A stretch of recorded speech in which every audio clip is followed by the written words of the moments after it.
The ride of your life is daddyhood. For those of you who cannot wait and love daddyhood, please head over to our Patreon. We have exclusive access to episodes, we have early access to episodes, and we have behind the scenes footage. Head on over there, sign up, be part of the exclusive daddyhood group, and join us over there.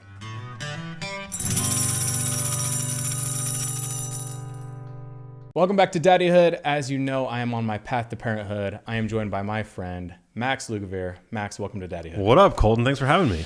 All right, let's get into it. Max is a health and science journalist, filmmaker, and best-selling author. He is the author of the Genius trilogy of books, including New York Times bestseller Genius Foods and the Wall Street Journal bestseller Genius Kitchen. He hosts the Genius Life podcast, one of the top health and wellness podcasts in the U.S., and has an audience of over 1.5 million followers across social media. Damn. There's your bio. I'm not quite at your level yet, but I'm trying. I'm you're working my way up. You're there, especially what I'm excited to talk to you about in the food and the health and just like how it contributes to your overall well-being. So we have a lot to get into, but before we do, will you just entertain me with a dad joke? Okay, so here we go. Max, how do celebrities stay cool? How do celebrities stay cool? They cold plunge regularly. I don't know. Fitting. They have many fans. They have many fans. You know, some dad jokes are good, some are bad. Rim shot, but I'm not the best. That's pretty good. Practice makes perfect. Can I offer you one? Yes. Always. What's brown and sticky? Ooh, I don't like where my thoughts just went. Now I can't say anything else. Poo. Nope. A stick. Okay, that one's good. You out dad joked me today. That's a good one. I like it. I'm gonna steal it. Steal it. Yeah. Take it, steal it, write it down. Run with it. All right. Well, we have a lot to dive into, but first, I think what was fascinating when I texted you right after you had an episode where you focused on conversations around fertility, how food and products can also harm fertility right now. Where do you just point blank, where do you see the state of our food industry and just approvals of products that we're putting on our body and the implications that it has on fertility? Talk to me a little bit about just the view right now. What's happening? The lay of the land. Yeah. Yes. I mean, it's not good. I don't like to lead with fear, but today, if you walk through your average supermarket, 73% of the products are what have been coined ultra processed by food scientists. So these are products that you couldn't possibly make in your own kitchen if you tried. They're the shelf stable products that typically line our supermarket aisles. Right. So they tend to be nutrient poor, highly calorie dense, minimally satiating. They have a characteristic known as hyperpalatability. So we tend to overconsume them. I mean, that's no secret, right? We're all guilty of it. Mm-hmm. And many of them actually, in fact, and this is particularly relevant to the conversation that we're about to have, harbor compounds known as endocrine disruptors. So chemicals that are not in the food for any nutritional purpose usually end up in the food via the nature of industrial processing. And these can range from parabens to phthalates to bisphenols to PFAS. And these compounds are particularly nefarious from the standpoint of fertility because they affect the way that our hormones work. Right. I mean, so as someone, so just to give you sort of the lay of the land for me, when Jordan and I went to get tested for our sperm, doctor came in, gave him his results, 55 million sperm per unit, just great numbers. They gave mine, and they're like, you have 4, and 3 of them are dead. And one barely is moving, and I can maybe get that to work. I was like, well, what do you mean? And he runs through this list of what I've been doing. I was on synthetic testosterone at the time. So that immediately, just because I had taken supplements when I was in college and it messed up my testosterone levels while I was playing football, and I had a hard crash. So I was doing synthetic testosterone. I was steam rooming, sauna, hot tub, which all, as you know, heat up the scrotum and ruins it. So anyway, I went through 6 months of basically sperm rehabilitation, taking prenatal vitamins, taking Clomid, taking all these different ways to, try to get my sperms back. And I did. And I got them to a place where I froze them and it was much better. But it triggered me to really do a deep dive into everything that harms sperm outside of just the lifestyle things that I was doing. And it shocked me at how much our food system and overall is harming fertility for men, especially. Not even getting into the women yet, but men specifically, the oils and the products that are in there. I mean, it's nuts. Yeah, it's really not good. I mean, we've inherited a toxic food environment, and you look around at population health statistics, and it's no wonder that 1 in 2 of us, essentially, at this point, are obese. Not just overweight, but obese. Yeah. Many of us have hormonal dysfunction. For example, insulin resistance is very common. It's a very common phenomena today, which didn't exist 50 years ago, 100 years ago. I mean, it's a result of the fact that the vast majority of us today are overfed and undernourished, and what we're eating are essentially these toxic products. Now, the dose makes the poison with everything. So I of course indulge now and then, right? Right. I shop in modern supermarkets. Things end up in my shopping cart that I'm not necessarily always proud of, but that's okay. The problem is that 60% of the calories that your average person today is consuming comes from these kinds of foods. So not minimally processed whole foods that you might find around the perimeter of the supermarket, but these ultra processed foods. And it's on average 60%. But if you look at children, it's 70%. If you look at minority groups like African Americans, their diets on average are about 80% ultra processed. So why is that? Well, because I think, obviously there's the issue of food access, food, equity and things like that in this country. We have ample healthy food to go around, but we have a distribution problem. So it's, the healthiest food tends to be sequestered around the more affluent areas. Unfortunately today there are still food deserts. But that's changing too. So I think with greater awareness and with greater demand, we will continue to see change. But the impetus is, I think, on us, people with platforms, experts, and the like, to really advocate for this topic. Because now, you can go to Costco, you can buy wild salmon in the frozen section at Costco. You can find organic food at Walmart. That was unheard of even 10 years ago. Right. You can order meat, from these delivery services that ends up on your doorstep days later. ButcherBox. ButcherBox, for example. I use ButcherBox. I love them. It's Same. An easy, great service. Yeah, I get a twice a month package from them. Yeah. And it's amazing. It saves me time. It saves me money. Yeah. And you know right where it's coming from. You know where it's coming from. It's 100% grass-fed red meat, which is a health food. Right. Which is absolutely a health food. Right. Well, and what blows my mind is I saw a government study, and I'm sure you've seen this, where they ranked red meat underneath a cereal. And I'm just basic. I'm not an expert by any means. But if somebody was just to walk by me and tell me, I'd be like, yeah, you're full of it. You're lying. But this was a government-funded study and backed. And somehow red meat, for whatever reason, was ranked below cereal. And how is this the system right now?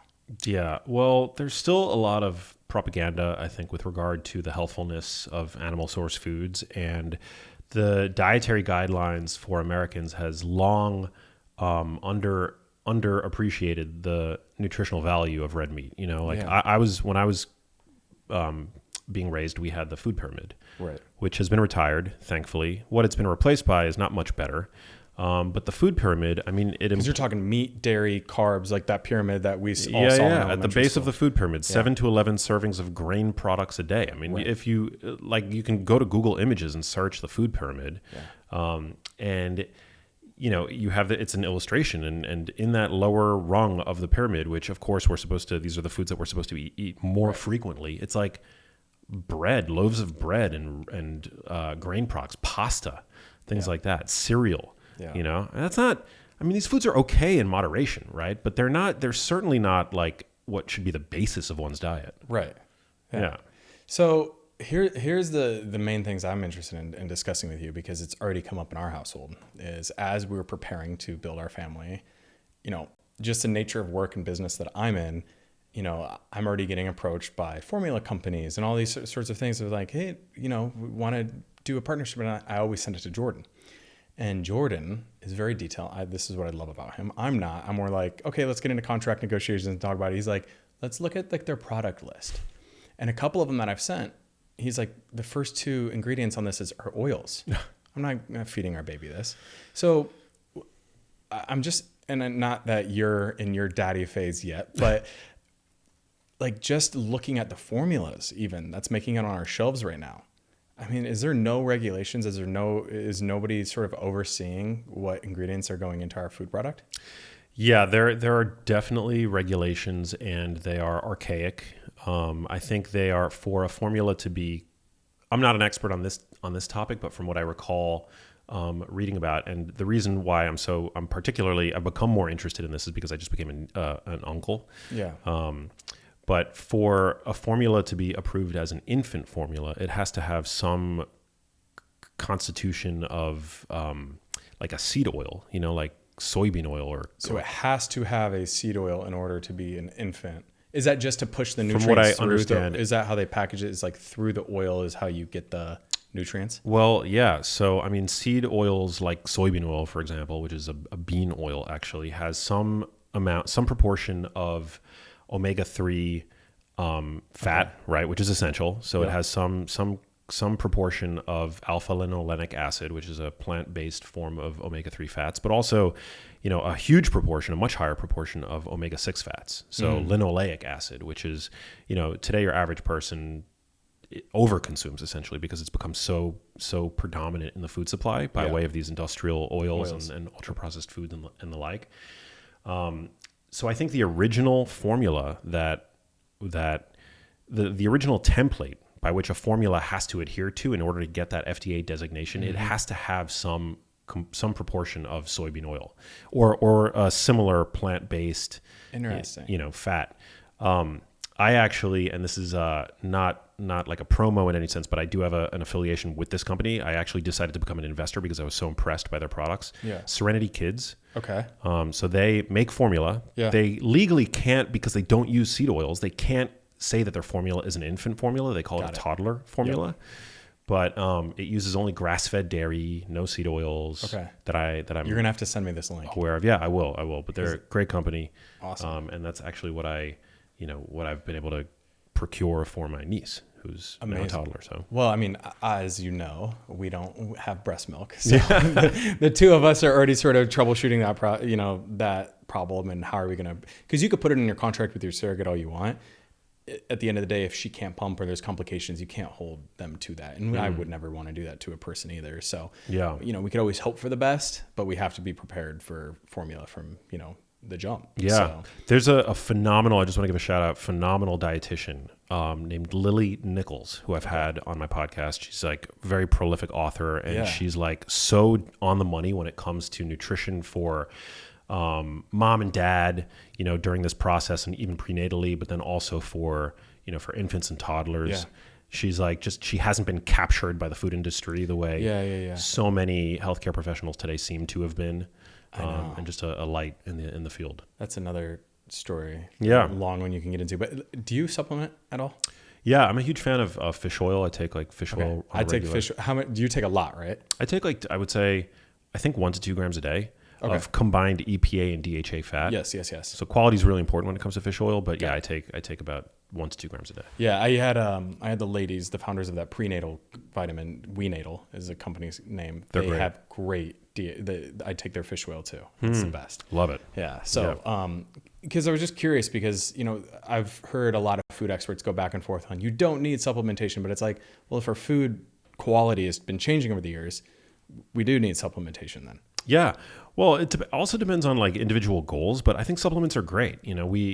Our food environment is not what it once was. Yeah. Our produce has seen a decline in nutrition, around 8 to 10%. I think when you look at certain micronutrients in our produce, our animal source foods as well have become somewhat nutrient depleted by way of industrial farming. So, I mean, our cows are no longer 100% grass-fed, grass-finished. They're grain-finished, which dilutes the omega-3 content of the fat, for example, increases the amount of omega-6 fats, decreases some of decreases many of the phytochemicals that we would otherwise find in, for example, the flesh of wild game. You could take salmon. Farm-raised salmon has fewer omega-3s and the like. So I think there's certainly value in supplementing, and then it goes to, I think, convenience and personal individual goals. I think also might indicate what someone might choose to take. So I'm a huge fan of protein powders. Yep. I think that's a minimally processed food product. In fact, I don't even actually consider protein powder a supplement. I think creatine, there's a lot of value in that. Yeah. I take magnesium. So I'm not like one of these people that's like that takes a million supplements, in the morning, but I definitely think there's value in a handful. Yeah. For I sure. shared with you, my mom is a carnivore. So that means she only eats meat and also animal products. So eggs, butter, anything that is like directly from the animal. And that diet has like radically improved her health, right? 100%. She's the one that she doesn't believe in supplementation just because, she feels so good. She's had, battles with arthritis and migraines, weight gain. And she's, lost 35, almost 40 pounds now on this. And just her overall health and mood. Wow. I think that's the other thing is like her mood and her mental clarity since only consuming meat has been through the roof. I love that. Been really cool. I don't know. I'm a big supporter of like find what works for you. Everybody's different. No, not one diet, not one lifestyle when it comes to food is going to change the course of our country and or world.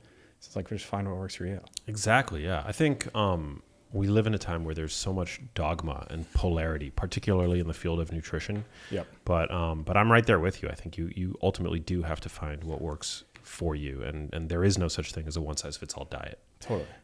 I think people sometimes might misinterpret my message as being one of, maybe some of these more vocal carnivores because I tend to promote the consumption of animal source foods, yep. but only because I feel like the messaging today from even some of our most trusted academic institutions tends to be one with a more plant-based orientation.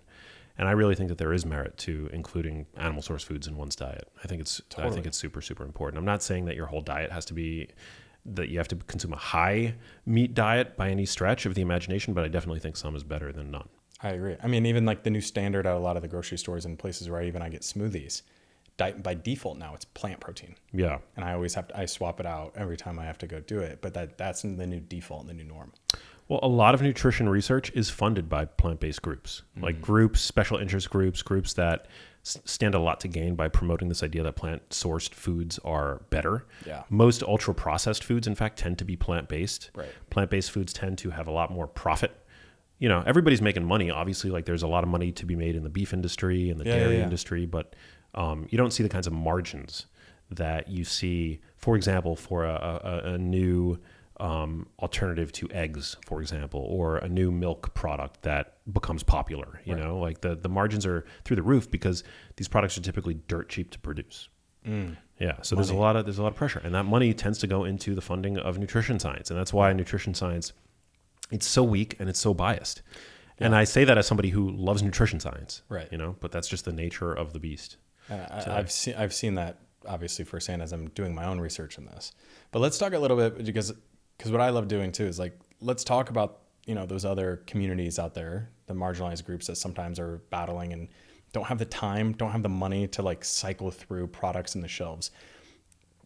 What I loved and appreciated about, even like the first time we met and one of our first conversations is moderation. You're big at promoting moderation, which I think is the healthiest way to go about anything in life, with whatever you're going through.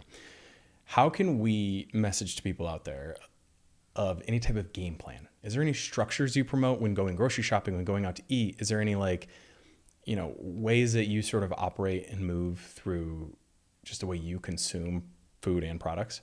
Yeah, that's a great question. And it's actually, I was just in Mexico for a speaking gig, and I offered this sort of three rung hierarchy, if you will, that to me makes a lot of sense. And you can, there's obviously infinite levels of granularity that you can get to if you happen to be a nutrition nerd, like I am, for example. But I would say the three levels that I can, offer in a really succinct way is the first level is you want to make sure that you're prioritizing whole foods. So low carb, high carb, carnivore, vegan, there are infinite dietary permutations that might work for a given person. And you look around the world and ultimately dietary patterns are different around the world, and many of them are associated with longevity. But we see again and again that the more that the westernization of a traditional diet, of what was once a traditional diet, soon leads to disease. I mean, that's the tendency.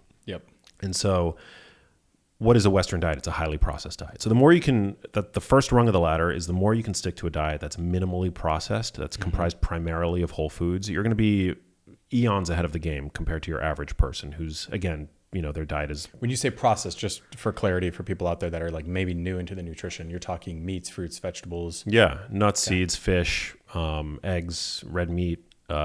Single ingredient foods. Real foods don't have ingredients lists. They are the ingredients, Oh. So these are the foods that you tend to find around. Wait, say that one more time. Real foods don't have ingredients lists. They don't. Yeah. They're the ingredients, right? Oh, what a simple concept that we just don't think of. Yeah. When we're like looking at, we're like, what's in this? And it's like, it should be what it is. Yeah, exactly. It should not be all of these additives and coloring and oils. And I mean, that's the salmon has color added to it. Yeah. I just found that out because I normally just buy whatever big salmon fillet I can. And Jordan's like, wait, that has color added to it. Yeah. That's a farm race. We don't do that. Yeah. I mean, I think you got to meet people where they're at. And for some people that can, for example, only access or afford farm raised salmon, I still think it's a better option than like boxed mac and cheese. So I will say that. Right. And also food processing, as much as I love to hate on it, there are some benefits to food processing. The fact that now, we can get, people aren't starving to death, at least in the United States, or at least not at the proportion that it is in other, parts of the world where people still live below the poverty line. Yeah. It's also, processed foods are safe, right? They're safe. They have long shelf lives. There are some other benefits, they're hyper palatable. So for somebody, for example, who has no appetite, who's sick, sometimes a processed protein shake or the like can actually be life-saving. So, but these are edge cases. Again, for most people, sticking to minimally processed foods will dramatically improve their health. So that's like why I say that's level one. Like before you start obsessing over like, what ratio of carbohydrates should my diet have? How many fats should I be getting over the course of the day? Even how many grams of protein? Like if you're not eating mostly whole foods, you're fighting an uphill battle, essentially.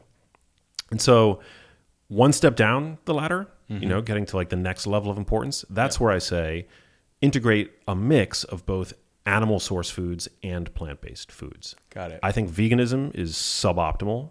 Certainly some people seem to thrive on it on social media, but those people tend to be obsessed with their diets. Right. And they tend to be nutrition junkies and, they also tend to have skin in the game. A lot of, for example, well-known vegan podcasters or vegan nutrition advocates, like they know what they're doing. They're investing their money into They're investing their money and time. So it behooves them to promote it. Yeah, that's fair as well. Many of them do that, right? So integrate both animal source foods and plant-based foods. And then the third rung of the ladder, where I really think, you can make a huge difference in your health, ideally you do all three, is prioritize protein. So make protein the centerpiece of your diet, of your plate. And high protein foods are meat, chicken, fish, eggs. If you do happen to be a vegetarian or vegan, I don't like to alienate them. Tofu, soy is actually a fairly well-digested protein of high biological value. Long-term studies show that there's no downside to consuming soy. So, contrary to popular belief, it doesn't appear to be feminizing to men. So I think that's a really important myth to bust. But by and large, the highest quality protein sources tend to be of animal origin. And not only do those foods contain really great protein, they also tend to contain other very important nutrients that are important for mental health, brain health, fertility, and the like. Zinc, vitamin B12, carnitine, carnosine, creatine. There's so many. Taurine. Which we think plays a role in longevity, according to some really cool recent animal research. So, what's a protein ratio that you look at for somebody who weighs 200 pounds? Just call it. Yeah. Well, do you have a rate? Because like I've been, as I was playing football and I had a nutritionist on my team. I had all the trainers. At one point, they tried to get me to I can't do scales. I can't, my food is something that to me, I should enjoy. It shouldn't be a process and feel like work. So I've never been a big believer in weighing things, but I have been conscious of protein is 50% of my plate almost at all times. I love that. That's that's how I do it. But is there a ratio that you look at? Not only, I'm not saying like 50% per plate, but like as far as grams go, is it like half somebody's body weight? What area do you play in? I think a ratio, although, for most people to ascertain their ratio of protein will require likely some degree of tracking, but generally like 40% protein. Okay. But I think the easier thing to think about is the number of grams that you're getting in a given 24-hour period. And for your average person, the formula that I like to, that I think has a solid evidence base behind it as a good target would be roughly 0.7 times your body weight in protein every day. So every single day. When I say your body weight, it should be your lean weight, your lean mass. So if you're very overweight, you can use your goal weight. That's a decent estimation of what your lean mass might be. But for somebody like you or me, I'm trying to get 0.7 times my weight. So I'm about 190 pounds right now. Yep. I don't know what 0.7 times that is, but the wheels are spinning and my brain is smoking right now. Math is never my strong suit. Yeah. I was like, I'll find my calculator. Maybe it's like 160 grams of protein a day. Yeah. And so generally you want to eat about 4 meals a day. Yep. There's no, this idea that you have to eat multiple small meals over the course of the day to stoke your metabolism. That's a largely debunked. That's been a myth that's been debunked at this point. But eating 4 meals a day, the benefits of that is that in every meal I'm trying to get 40 grams of protein, which is a pretty easy lift. Yeah. Versus that one that you just have to crank down exactly. a massive steak. Yeah. One meal a day, people, I don't think that's ideal. I've tried it all. I've tried everything, and one meal is not my go-to. I love a big breakfast. I'm a big breakfast guy. Same. Like a massive breakfast, light lunch, and a good dinner. Like that's that's how I roll.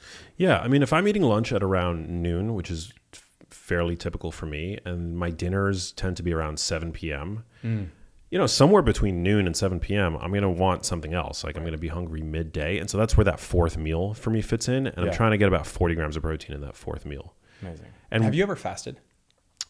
I think that it's important to not eat too late at night. I think that there's benefit to that, but I'm not a big fan of prolonged fasting because I think that it's at odds with helping to maintain and ultimately like optimize muscle accrual. You lose a lot of muscle quickly. Exactly. Yeah.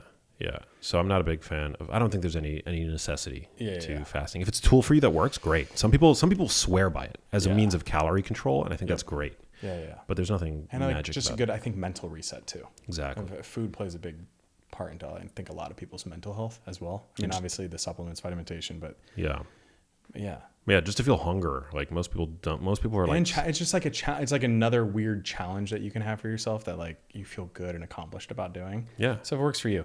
Exactly. Let's talk about technology. Is there any technology out there right now that you're like loving in? One thing, I like to talk here, and I alluded to it earlier in our conversation, is I love reframing the conversation of fertility as a preventative medicine versus this IVF right now is like, oh shit, you're doing IVF. Like what's been wrong? Like, let's reshift that to where IVF is a tool for you and an asset instead of the last resort. So is there any technology right now that is out there that you're loving in terms of the food industry and or just nutrition space? I mean, I definitely engage with a few technologies over the course of the day that I think improve my health. I'm a big fan of, like, I have a mattress cooling pad. Yeah. Do you have one of those? Yeah, 8 Sleep. Yeah. And I don't work with them, no affiliation other than I think in the past I might have, but it's genuinely improved radically improved my sleep because I sleep hot, I often will wake up sweaty. For those of you who don't know, 8 Sleep, allows you to either cool and or heat your mattress. And what it does though is it optimizes your body temperature to keep you in the most optimal state so your body can enter into like the deepest restful REM sleep. I mean, as someone who doesn't know much, that's sort of my overall synopsis of what the product is. Yeah. And there's it can have differential temperatures for your partner. Yes, that was a big thing. Yeah, Jordan and I both sleep hot, so it was nice that we have like a cool synced. Bed. Yeah, we were synced up. So no, it's great. It's great. Do you do Oura rings? I used to. I mean, I'm a fan of sleep tracking, but the cool thing about the 8, and this is not meant to be an ad for 8 Sleep, but it tracks automatically. your Yeah, sleep. yeah, And I think that was the sole purpose of you wearing the ring, was just to track your sleep. yeah, and I found it to be correlated. Like Yeah. there was overlap where I was wearing the Oura Ring while using my 8 Sleep. How do they compare? They compared, like they were like fairly. So that, I mean, I think correlated, that's a point for 8 Sleep, because if a mattress can do exactly what a thing you're wearing, I don't know how it does it, but it seemed to have done it. Yeah, Nice. and I think there is value to tracking. You know, yeah, because what you can measure, you can manage and ultimately improve. Yep. The FDA recently, like a week ago, literally approved for the first time continuous glucose monitors for non-diabetic populations. those little stickers you see on the back of people's arms. Exactly. Anybody can now be wearing this. Yeah, there was a huge contentious debate when these consumer CGM companies first started to, gain traction within the wellness industry. A lot of the, louder voices in the evidence-based camp on social media were like, there's no evidence that these can benefit non-diabetic populations. All it's going to do is create food fear. And, I think there's certainly some truth to that. It depends on, the education around the product. And we don't want people wearing CGMs and then thinking that blueberries are, bad for you because they spike your sugar. blood sugar. Yeah. Like that's not what we want to convey with this technology. But ultimately, the FDA decided that these devices can help people make healthier choices. Yeah. And I think in a time where, most of the ultra-processed foods that people tend to consume are some combination of added sugar, refined grains, and things like that, I think it's probably can be beneficial. I think there's at least one study to support that. So, you're seeing it with Ozempic now. Yeah. More and more people are sort of turning that corner now on Ozempic, where when it first came out, the messaging was very much, you're stealing our medication, to now it's like, no, we have this under control as far as inventory goes. And now even someone like Oprah is doing a special on the benefits of semaglutides and of Ozempic for our general population. Because, to your point at the top of the podcast, 1 in 2 people are obese now. Exactly. It's a huge problem. And I think it's definitely problematic when people will, use something like Ozempic for vanity weight loss. I think that's, to like shed a few pounds before their holiday. Like into a dress for an award show. Yes. I think that's problematic. But I think for somebody who's just been on the hamster wheel of, fad dieting and just can't seem to make it work for them. Yep. I think it's great to have that option. Would I personally ever take it? No, but I don't. Different need to goals take it. though too. Different goals, yeah. And I have a different lived experience. Like for me, I've never struggled with my weight to that degree, so I don't know what that's like. But there's now data that shows that Ozempic actually can help reduce cardiovascular events too. So it seems to be for people that need it. Yep. A revolutionary drug, and so for that reason, I'm happy we have it. Yeah. Any other technology related to fertility, or just I think also too what I'm interested in is family. How do it's hard to work a full-time job, go through the stresses of fertility, and or also just be a parent these days. So is there any other products or any other technology out there that makes your life a little easier when it comes to the nutrition and what you're putting in your body? TV makes life easier. Yeah. No. Netflix. Tearing your brain off. Yeah. Yeah. I think like a technology that supports my nutrition. Yeah. I know you're not a fan of tracking, but or measuring, but I think having a simple digital food scale, game changer. Like I think it's one of the best. Can you you get your camera out and it shows you? Just like literally it's a $20 device that you can order on Amazon. Oh, okay. So it is an actual physical scale. It's a physical digital scale that weighs. We have one here, but it's for Jordan's sourdough. Is it starter? No, I think it's great. Measures. I pretty much will weigh everything like that, just because I think it's really important to get a sense of what it is that you're eating. Because for example, take something like a really healthy food like nuts, like almonds, for example. Almonds are incredibly healthy. They're high calorically. They're super high calorically. So you don't before having a food scale, I didn't know if I was eating like 100-calorie snack of almonds or a 700-calorie meal worth of almonds. I just saw for the first time a proper serving of peanut butter. I've been 2, 3, 4xing my peanut butter servings my entire life. I did not know what a proper tablespoon of peanut butter was. So when I read that on the back, I'm like, oh, it's only 190 calories. And then I look and I was like, oh, my spoonfuls are not the same 400 calories of peanut butter. Yeah. Yes. Yeah. And it's mostly fat calories. And so, yeah, I think it's very valuable to have it. And also, like, food, it's going to be way more accurate than measuring food by volume, because food is, nutrition data for food is ascertained by way of weight, by like its gram value, not its volume. See, that's why I opt out of that. Like, as soon as you start converting just don't want grams and pounds, I'm just like, nope, math, can't do it. I think it's about, like, I take protein shakes, and I know that, like, in the morning, if I put a 30-gram scoop of my protein powder into my morning overnight oats or whatever it is that I'm eating, that I know I'm getting exactly what I want. I'm getting that 25 grams of protein. Your life easier. It makes my life easier. Yeah. That's a tip then for people. Like, if you're where to start, do a protein shake in the morning. Semi easy to make, quick. You know exactly what you're doing. Add a protein shake. That's a great place to start for Yeah. people who are a little overwhelmed with their nutrition and also, like, don't have a ton of time. That would be great. Like, my dad starts his morning with coffee and which he probably adds sugar to, and a banana. And I'm like, Dad, where's the protein? He doesn't. He'll go until 2 p.m. sometimes without having, like, any significant bolus of protein. I'm like, Dad, at least drink a protein shake. Right. But older generations, I feel like, are not as amenable to. They're not. They don't like their change. Yeah, they like don't. They like what they like. And Yeah. they're gonna go with that.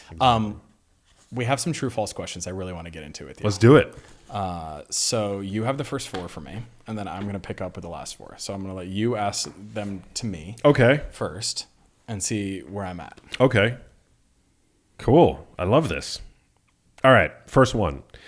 Eating late at night causes weight gain.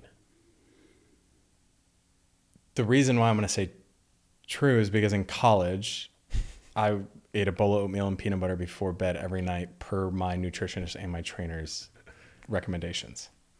Interesting. Well, it's funny. It has the answers for me here as well. But you tell me, and if those answers are wrong and or subjective, because here's what I love about the way that you think is you think in moderation, as far as, like, it is not always black and white, which I think is important to say, because so often the reason why nutrition gets so overwhelming for people is because people are so confused, because one week it's true, one week it's false. And then it's like, wait, what are we supposed to believe here? Yeah. So ignore the answers. I want to know your true or false. What is your opinion on it? Well, my answer is nuanced and it's conditional. So I think a lot of people might be inclined to think either true or false, but I think it can go either way. Depending on what you eat? Yeah. So ultimately, weight gain is primarily determined by your calorie intake and whether or not you've consumed more calories than you've burned over the course of the day. But what we eat late at night tends to be hyperpalatable, easy food, processed junk food, right? Yep. It's like what we're eating while we're binge watching our favorite, new show on Netflix, like, tends not to be high protein, satiating food. It tends to be packaged foods that comes in bags or boxes, right? So there's that. There's also some evidence that suggests that eating late at night can actually dysregulate next day hunger and cause us to eat more calories the next day. This is thought to be a result of some degree of circadian dysregulation from eating too late at night.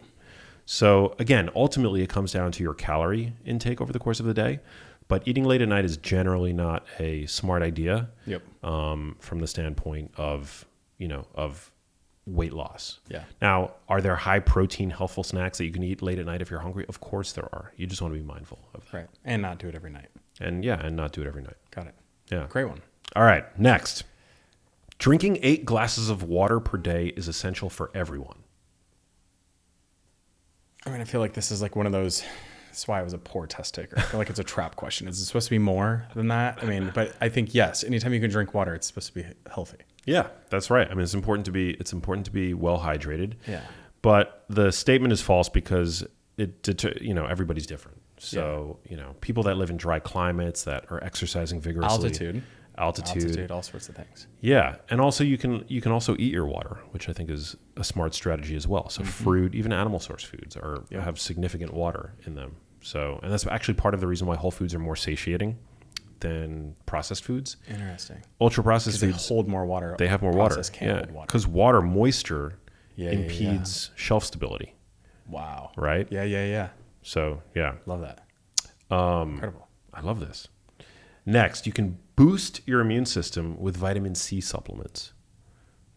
I mean, I feel like, yes, that's why from a very young age, I was taught if you're almost to get sick, you need to drink more orange juice, vitamin C. Yeah. Well, the statement is actually false, unfortunately, Colton, because boosting your immune system is actually not necessarily what you want to do, because to have a more active immune system would imply that you're under inflammatory duress, which you don't want. So you don't want to necessarily boost your immune system. You want to support it.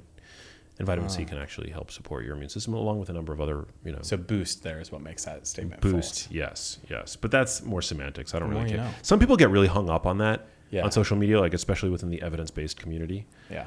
I think those types likely have too much time on their hands. Yeah. I agree with you. That's why I tend to lean more into like what you promote and put out, because it's not that type of stuff.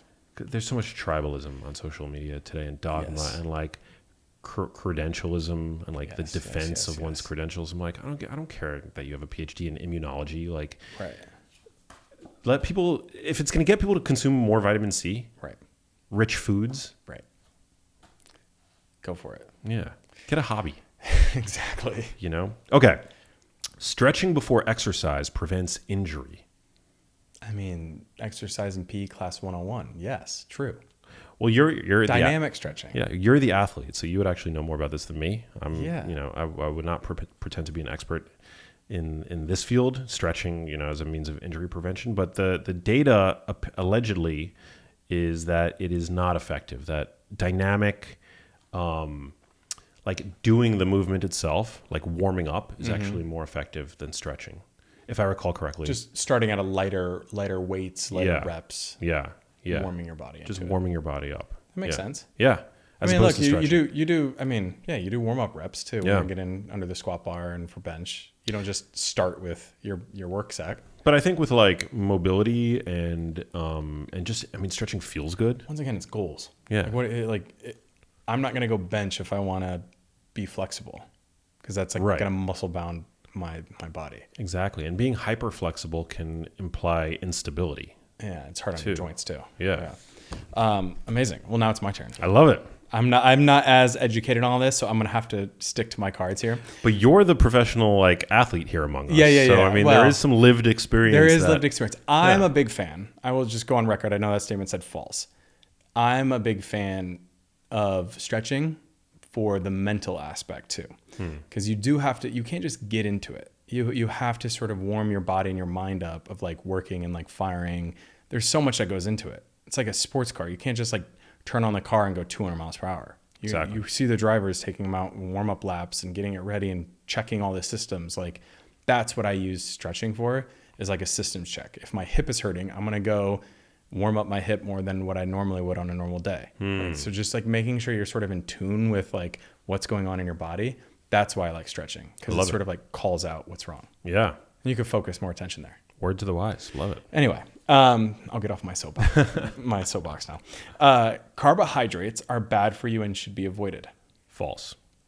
Yeah. Carbs are an important source of fuel for high intensity workouts. All plant source foods have some carbohydrate composition, and fiber is a carbohydrate. We know that fiber is very beneficial. So I am definitely not of the no carbohydrate camp. I think your carbohydrate intake should be titrated up or down depending on your activity levels and your overall dietary preference. And of course, your carbohydrate quality matters as well. So I think you should get your carbohydrates primarily from whole food sources. Starchy vegetables, legumes, I think, are a great source of carbs.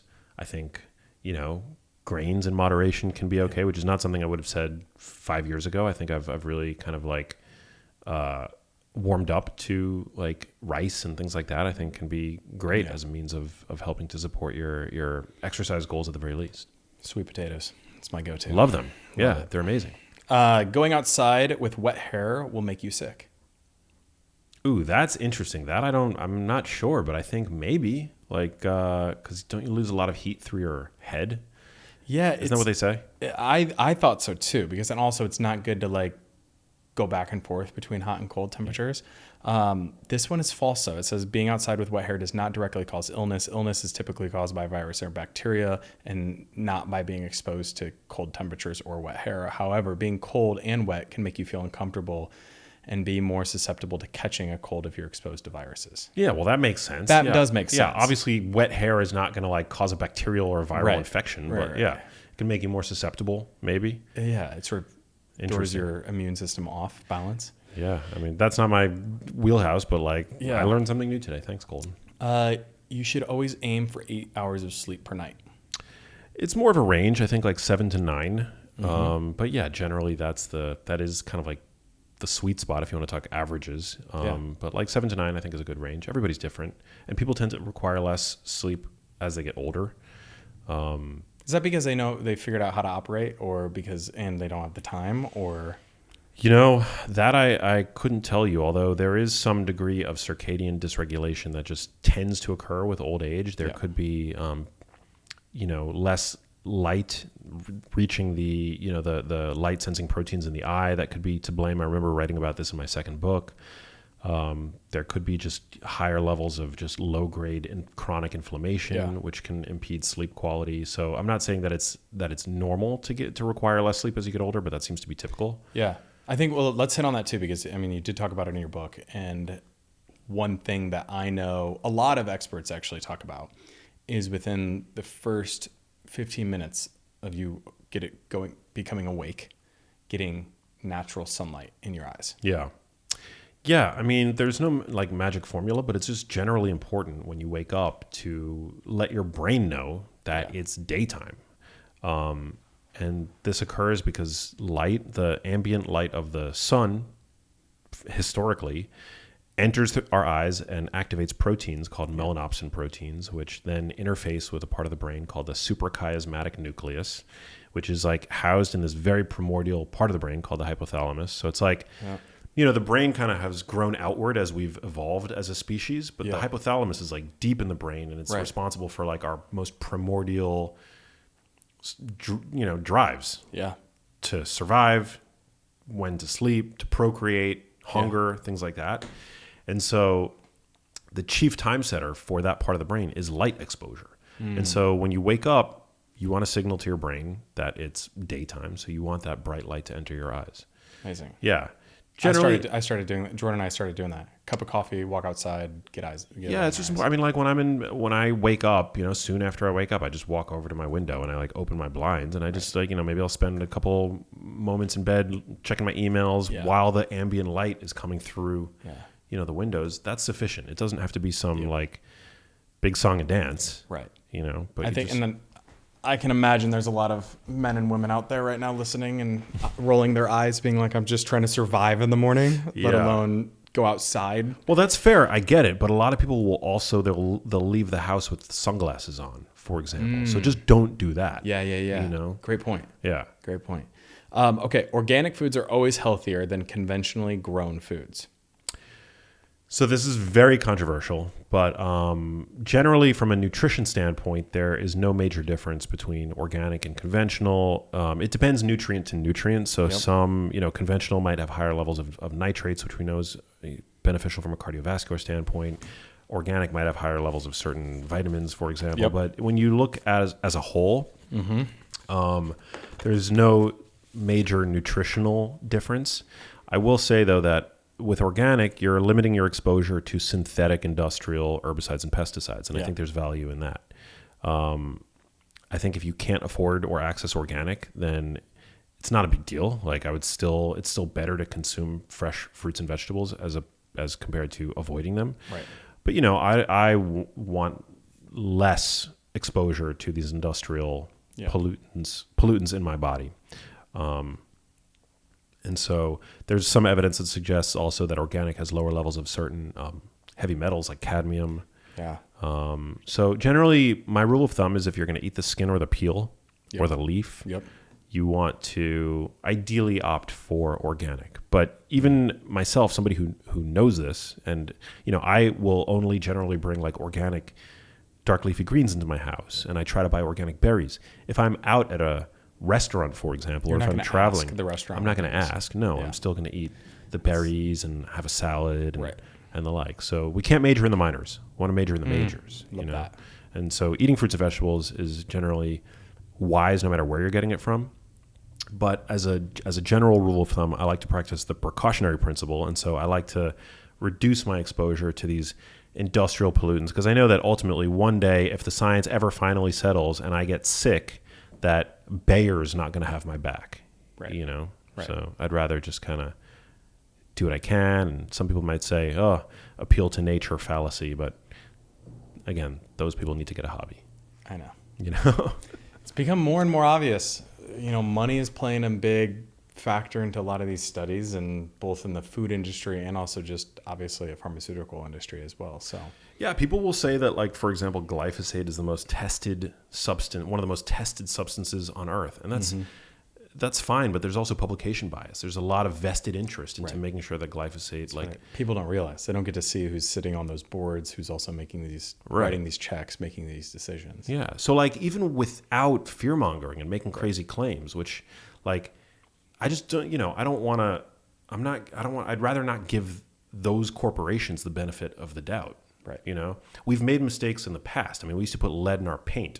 You know, we used to use asbestos in our buildings. We used to regularly consume partially hydrogenated oils, you know, which are trans fats, which we know are poisonous to the cardiovascular system. Because at one point, that was all considered okay. Right. Right. Right.